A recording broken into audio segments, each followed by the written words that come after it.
بسم الله الرحمن الرحیم. په 1757 کې د انګریزانو چې هندوستان کې کوم لومبي جنگ کړی دی نو هغه د بنگال په ځمکه باندې و. د بنگال په ځمکه باندې چې کله انګریزانو حمله وکړه نو هغه ټیم چې د بنگال کوم نواب او کوم بادشاه نو دغه نوم سراج الدوله. سراج الدوله د 40 کالو یو ځوان او اوس چې کوم نه یو کال یا یو نیم کال مخکې هغه په تخت باندې ناست شوی و. خو چې کله انګریزانو حمله وکړه او نو هغه اعلان وکړ چې موږ به انګریز سره مقابله کوو. نو انګریز سره چې مقابله شروع شوه، جنگ شروع شو، نو په هغې کې دغه وخت چې د بنګال کم آرمی چیف و د سراج الدوله د فوج مشر چې و نو د هغې سړي نوم و میر جعفر. او میر جعفر این د جنگ په موقع باندې دوکه وکړه او سراج الدوله سره یې دوکه وکړه، نواب سره، او انګریزانو طرف ته لاړ. نو چې انګریزانو طرف ته لاړ او د انګریز د طرف نه چې کوم دی جنگ شروع وکړو او د سراج الدوله په لرکولو کې په قبضه کولو کې د بنګال په قبضه کولو کې هغه د انګریز ملاتړ جوړ شو. نو دغې وجې نه بنګال چې کوم او د سراج الدوله او هغې جنگ بایلو. اوس چې کله سراج الدوله ته دا پته ولګېده چې اوس موږ جنگ بایلونکي یو نو هغه د دغه ځای نه د فرار لاره اختیار کړه او وتښتېده. نو انګریزان د انګریز د طرف نه جنگ چې لیډ کور د هغې سړي نوم و کرنل کلایو. نو کرنل کلایو نو چې میر جعفر دا کومه غداري وکړه او د هغې سات یې ورکړو نو کرنل کلایو په جواب کې دا وکړل چې هغې میر جعفر چې کوم دی د بنګال په تخت باندې کېنو او د هغه نه نواب جوړ کړو او په اصل کې اوس بنګال د انګریزانو قبضې ته تللی و.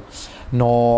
اوس د میر جعفر چې کوم زوی و د هغه نوم و میران. نه هغه اوس دا اراده کړې وه چې سراج الدوله به خامخا رانیسم. 3 ورځې کې چې کوم دی هغه کامیاب شو او سراج الدوله یې ګرفتار کړو. چې ګرفتار یې کړو نو محل ته یې راوستو او د بادشاه د نواب مخې ته یې پیش کړو چې نواب اوس میر جعفر و. میر جعفر مخې ته یو څو لارې وې چې سراج الدوله دلته کې بنګال کې قید کو، بارمل کې قید کو او که نه قتل یې کو. مشیرانو سره یې دغه صلاح او مشورې کولې او بل طرف ته د میر جعفر هغه زوی چې کوم و هغه میر جعفر ته ووایي چې ته وده شه او ناوخته را شپه ده نو بس سار به بیا ګورو. هغه وده کو او سراج الدوله چې کوم دی نه د هغه د مرګ هغه پلانینګ یې وکړو. اوس سراج الدوله ته چې سراج الدوله اول میر جعفر ته هم چې کله مخامخ شو نو د هغه نه یې د خپل ژوند امان وغوښتو. اوس یې ولې د زوی نه هم وغوښته وایي ټول یا رپېده ګړپېده او ورته ووایي چې ما چې کوم دی نه ژوندی پرېږدئ. خو چې کله سراج الدوله ته دا پته ولګېده چې دی ما اوس ژوندی نه پرېږدي نو ورته ویې ماله دومره اوبه راکوي چې زه اودس وکړم مونځ وکړم. نو هغې کې یو کس وایي چې کوم دی نه بالټۍ راړو او د ده د پاسه یې واړو. چې کله ده ته پته ولګېده چې مونځ ته مې هم نه پرېږدي نو بیا یې ورته ووایي څکلو له اوبه راکوي. او چې کله هغه یې د څکلو اوبه وغوښتې نو یو سړی راغی او دی په خنجر باندې و. د هغې نه پس په ده باندې د خنجر او د تورو غزارونه جوړ شو. دی په دغه شپه کې قتل کړی شو په هغه محل کې چې څو ورځې مخکې دی په دغه محل کې د بنګال بادشاه و. نو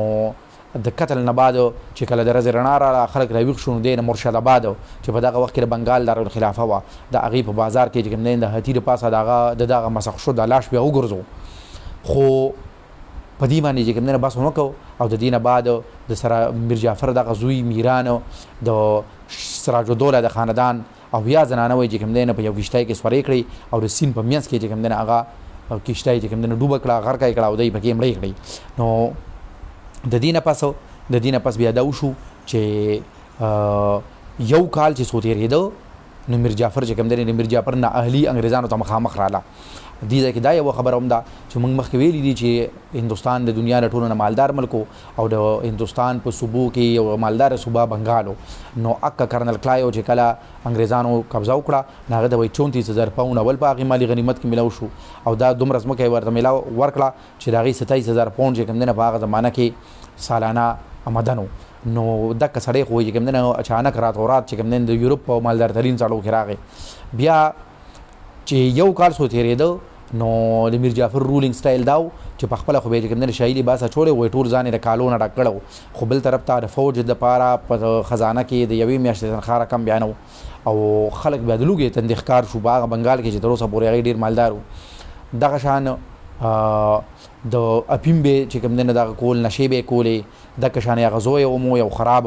کرکټر والا سړی و. نو ډېر زر وایي دغه کرنل کلایو چې یو کال مخکې دی په تخت باندې کېنولی و اوس به یې ورته چې کوم دی نو یو بېوقوفه بوډا وي او دا به وي چې هغه نه اهل دی د بنګال د چلولو نه دی. د بنګال حالت خراب دي. دا به لندن ته چې خطونه لېږل نه هغې کې دا لیکلي دي. نو د دې غزوال ډیر زر شروع شو اگر چې در مرګ پورې د 1757 نوالی تر 65 پورې میر جعفر د بنگال بادشاه خو بنگال هغه بنگال اوس نو او دا هغې د دې اوس چې کوم دی د دې ټولې واقعي اخره کې نچوړ څه دی نچوړ دا دی چې هغه سراج الدوله اگر چې هغه د میدان جنګ نه فرار شوی و بیا یې د میر جعفر نه د خپل ژوند امان هم غوښتی و خو د دې مقابله کې خلکو ډېرې بادرای شو کړي دي خو سراج الدوله چې په تاریخ کې یاد دی نو په دې یاد دی چې هغه د خپل کام وطن الخارې دپاره جنګ کړی دی میر جعفر چې تاریخ کې یاد دی نو موقع پرست چې د موقع نه فایده واغسته هغه ټیم کې خو د بنګال په تخت باندې کېناستو خو اوس د هغې نه بعد چې د 1757 نه پس هغه د 2021 پورې په هندوستان پاکستان او چېرته چې میر جعفر خلک پیژني نو د هغه پیژنګلو دا چې دا یو غدار او د خپل کام سره خارې سره وطن سره غداري کړې ده او د بار نه راغلي انګریز سره د خپلې فایدې لپاره چې کوم دی نو لاس میلاو کړو نو نن هم داسې ده که هر هغه سړی چې هغه د تاریخ په هر یو موړ کې هغه نن هم که دی چې د درباري جوړ شي او د موقع نه فایده اخیستو لپاره دی خو به هغه ټایم کې مزي وکړي خو په تاریخ کې د داسې خلکو نوم نه وي تاریخ کې به د هغې خلکو نوم وي چې د خپلې خارې دپاره د وطن دپاره د کام دپاره سخته تېره کړي جیل ته لاړ شي د دربار او د بادشاه مخې ته ودرېږي او په هغې کې کاره سخته راځي چې هغې دی غاړه ایښي نو دغه بس چې کوم دی د دې واقعې نه موږ د دغه نچوړ راوځي او دغه میسج دی په دې سره د داسې ویډیوز لپاره زموږ چینل ګورئ ډېره مننه